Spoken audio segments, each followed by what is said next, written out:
A very good morning to all my dear friends. I am Prashant Pavani. I hope you all are doing good. Let's see what we have got in PIB today. But before that, let me inform all of you that up to 50% discount is available on our pen drive and tablet courses. And this is going to last till 23rd September only. So make the most out of it. With this, I will share the PDF of today's lecture for you guys on my FB as well as Twitter handle. Now, the special topic that I have got for you guys is very important for your mains examination because it is part of your civil services, overall civil services. Of course, we are talking about police services. Now, when we talk about police services, generally speaking, we use this word police force, isn't it? Force indicates a sort of colonial hangover.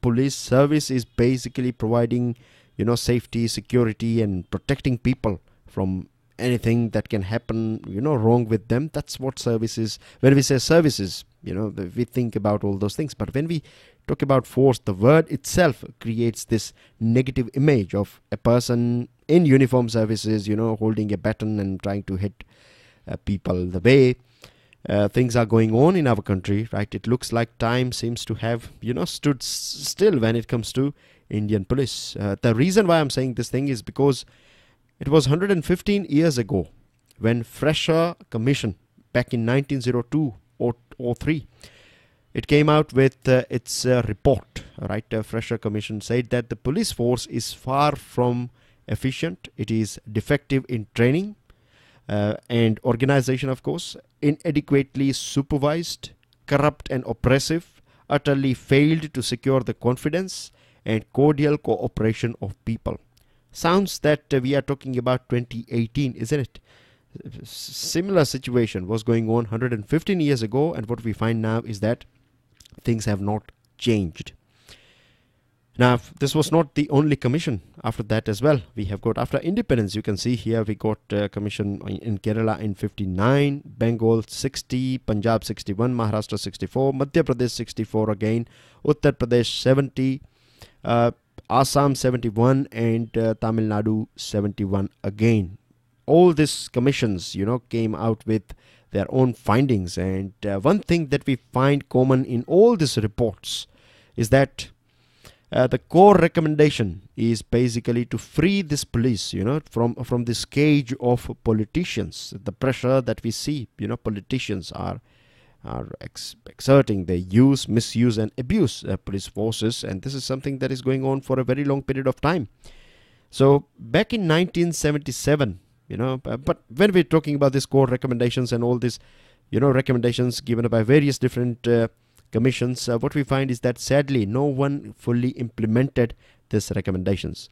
Then back in 1977, the government of India all of a sudden realized that things have changed quite a lot. We have seen a sort of drastic change in terms of political setup, social setup, economical setup of our country.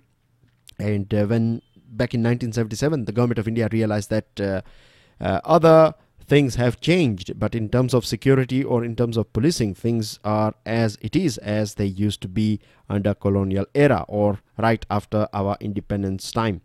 So Government of India decided that we need to have this National Police Commission, NPC. So it was set up back in 1977, and this NPC was supposed to go through, thoroughly, you can say, analyze things associated with this police force or department or police services, whatever fancy name we can give them.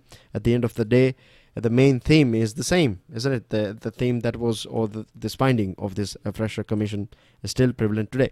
So anyways, so this National Police Commission came out with 8 reports, not one, but 8 reports between 1979 to 81. And all these reports were talking about so many things, things, as you can understand, all these oppressive things and corruption and, utterly untrained and unprofessional and all these things. So this report and its recommendations were just rejected, you can say, right? Only cosmetic treatment was given by central government on this 8 reports. And finally, back in 2006, a landmark judgment was delivered by Supreme Court of our country. It came out with the 7 police reforms. Very important for you guys to understand this thing, that police services, right, they fall under the purview of state government. So this 7 police reforms, out of that 7 were for states and 1 for central government. Now let's go through this one thing for central government. Basically in this judgment, Supreme Court said that there should be one National Security Commission for national level policing, and for states it said that the states should come out with these 3 institutions. One is State Security Commission to insulate the police from this political pressures and day-to-day interference and things like that.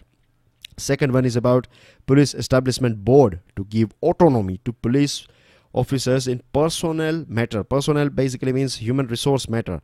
Transfer, promotion, everything will be looked after by Police Establishment Board and not by Home Ministry. And the police or Ministry of Personnel, for example, and the Police Complaints Authority to ensure that even police, they don't have this free hand. They don't have this license to beat or license to kill. Even they should be accountable, and that's how it should be. So these 3 things were recommended under these 7 police reforms for state. Apart from that, it was also clearly stated that when it comes to DGP, now DGP is the main man or woman or main chief of police department or this police services in a particular state. So when it comes to selection of a DGP, it should be strictly implemented this thing that only the best officer is chosen for this particular job. On top, once a person is selected, that person should be there for at least 2 years, right? Minimum 2 years tenure is guaranteed by this 7 reform, but still we will go through it. The ground reality is completely different. Then it was also said that we need to have a separate law and order and investigation department, because what happens is that nowadays a police personnel will be doing duty, on morning time he would be looking after law and order situation. Later on that person would be doing investigation thing. So what happens is that you become jack of all but master of none, and this thing is costing us very badly. So many cases, criminal cases are pending because one of the main reason is that poor or shoddy investigation when it comes to law and order. I'm going to take you through one figure. It's a very, you can say, eye-opening figure that I have got for you guys. So let's move on. Right now, this 7 reforms, right, if we see, this is coming from Supreme Court. So generally speaking, we think that all these things will be implemented, but sadly 17 states have passed these acts, and most of these acts are, their powers are diluted and curtailed, and charters are diluted, subverted, and all these things. So basically this politicians, right, they are not interested, or we don't have this political will when it comes to reforming our police services or police department. Then when it comes to DGP, I was talking about this 2-year tenure, right? There are so many cases. I can go on and on. We have so many cases, and if you go through books written by Prakash Singh, or if you go through the books written by Julio Ribeiro or Kiran Bedi ji, if you go read this, exceptional or outstanding Vijay Kumar is there. Then you have one more C. Sailendra Babu of Tamil Nadu. If you read books written by them, and you'll find that in Julio Ribero's book, Kiran Bedi's book, I can remember a couple of examples that, when it comes to DGP selection, when it comes to commissioner selections, even today we find politics plays a very important role. Yes sayers are, promoted, and no sayers, and those who are looking after people, those who are genuinely, doing their duty and looking after, or if they are, doing everything for the constitution and for the society, they're the ones they are given this punishment of, throwing them to unnecessary, or when I say unnecessary, I mean to say not that fieldwork duty is taken from them and they are thrown somewhere else. So this is a very sad thing. When your chief, when the main boss is corrupted, when the main boss is yes sayer, then you can imagine that this whole organization will have that thing. Then when it comes to this separation of law and order and investigation, we see tardiness in this thing as well. So to look after, to make sure that everything is implemented or not, Supreme Court constituted this Justice Thomas Commission, Thomas Committee back in 2010. And this Thomas Committee, basically this Thomas Committee came out with its report. Its main job was to see whether states and centre they have implemented these 7 reforms or not. And in a nutshell, I can say that it was not happy at all. This Justice Thomas Committee was absolutely unhappy with this reforms and its implementation. Back in 2012, you know what happened in our country, December 16, Nirbhaya case, a very horrific case that took place, one of the most horrid thing that we have ever seen in our country or in this world. So Justice J.S. Verma Committee was constituted so that we can amend this criminal laws, and at that point of time in this committee's report, Justice J.S. Verma Committee said that states should fully comply with all 6 Supreme Court directives if we want to stop this sort of cases and other heinous crimes in our society and in our country. But you know, this colonial structure is beneficial for political class. They can use, misuse and abuse this police. They basically, you know, handle this police department or services as like as like puppets. You know, they are controlling it's like a caged parrot. That's what police services are at present. Sorry to say, but this is reality.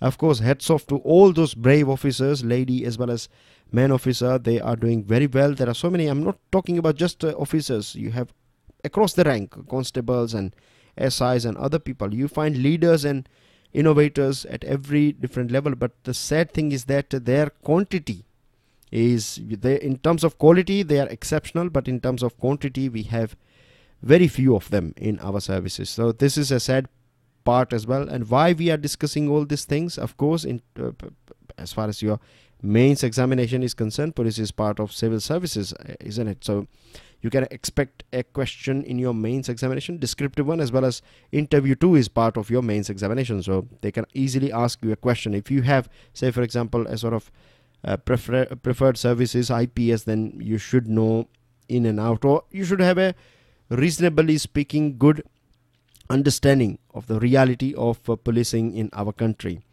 Apart from that, I have one more angle. Generally speaking, we don't discuss this thing when it comes to policing, but it is very, very important.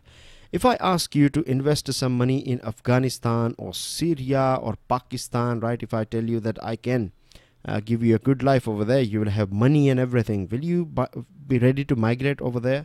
The answer is big no. So same thing, right? If we have all the raw material of the world, if we have best technology, say for example, if we have good human beings or human resources, but if our society is not safe from terrorism and riots and other things, then you cannot progress, right? We cannot say that our society is safe or developing society. So this is a very important thing. If we want to develop our country in terms of you know, finance or economy, then as well it is very important that we have a secure environment. And I'll give you this example. I was talking about law and order, isn't it? This is your example here. Back in 2016 in Haryana, just a 1 week protest, right, damaged 20,000 crore rupee worth properties. Can you believe this thing? Just in 1 week. So our whole economic progress today rests on foundations of sand. It can fall down anytime. And if we want to create this ease of doing business in our country, if we want to attract people coming, you know, as tourists in our country, which will of course impact our economic development and other things, it will create jobs. If we want to do this thing, then we have to have up-to-date smart police. And when we talk about smart police, we should not limit ourselves with just technology. You know, the soft skills are most important. What we need is we need to get rid of this rulers police, and we need to have people's police or friendly police. That's what the need of the hour is. So that's everything in this special topic. I hope things are clear to you. Now let's go through other news items that we find in PIB today.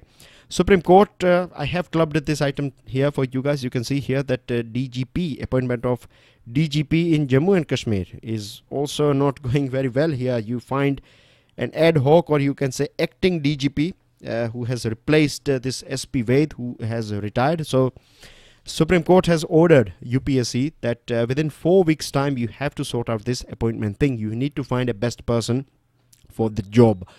Prime Minister office has got an update for us. Prime Minister has inaugurated foundation stone. Prime Minister has laid the foundation stone of India International Convention on and Expo Center, IICC. Now this IICC will work like a platform, where we can have these meetings, and exhibition halls are there, retail services are there, high-end offices are here. So it's basically, what we are trying to do is ease, doing business in our country. At the same time, we are also displaying that we have this capacity of world-class infrastructure creation. This is one of the best in the world, top 10 ranking, biggest indoor exhibition facility, and it's biggest in our country as well. It will generate 5 lakh employment opportunities. At the same time, it will be completed. It will be in 2 phases. The first phase will be completed by the end of December 2019. And the second phase will get over by 2024. A very important update coming from finance world, and this is that the Government of India has decided to hike interest rate of small savings between 30 to 40 basis points. So pay attention here. 1 basis point means 0.01 and 100 basis point means 1%. So I hope this thing is clear to you. So when you read 30 basis point rise, so just do one thing, just add 0 point ahead of this 30, and there you go. This is your percentage here. So 0.30%, or technically speaking it is called 0.30%, right? So 0.30% rise in interest that you will get if you have deposited or if you have invested in this small saving deposits. Small saving deposits are all those deposits that tenure is 1 to 3 years time. And then you have this 5-year plus national saving certificates. If you have invested or parked your money in that, or public provident fund scheme, then you will get 8%. Now it was 7.6, so you can add, because here when it comes to 5-year plus deposits, you get 40.40%, right? Hike of 40 basis points. So earlier on you used to get 7.6, now you will get 8%. And if you have invested in Kisan Vikas Patra, 7.7 now, and Sukanya Samriddhi account scheme, 8.5%. I hope the main thing here is this small saving, 5-year plus saving, and this basis point and its conversion in percentage. That was the most important thing. Now Home Minister has got a very important update for us. Home Minister launched India's first ever online and centralized national database on sexual offenders. So this is first of its kind in our country. We will become 9th country in the world to maintain such a database, and it will carry all this information about this convicted sexual offenders, their name, photographs, address, fingerprints, and other details. And this is going on. This initiative is under National Mission for Safety of Women, and it will help our enforcement agencies, to implement this, to enforce the law pertaining to this women's safety. DRDO has launched a Prahar missile. It's an indigenously developed surface-to-surface tactical missile. Some technical details: it is using solid fuel, solid propellant. 150 kilometer is its strike range. Its weight is 1.28 ton, and payload, that means it can carry weaponry or this payload of up to 200 kilo.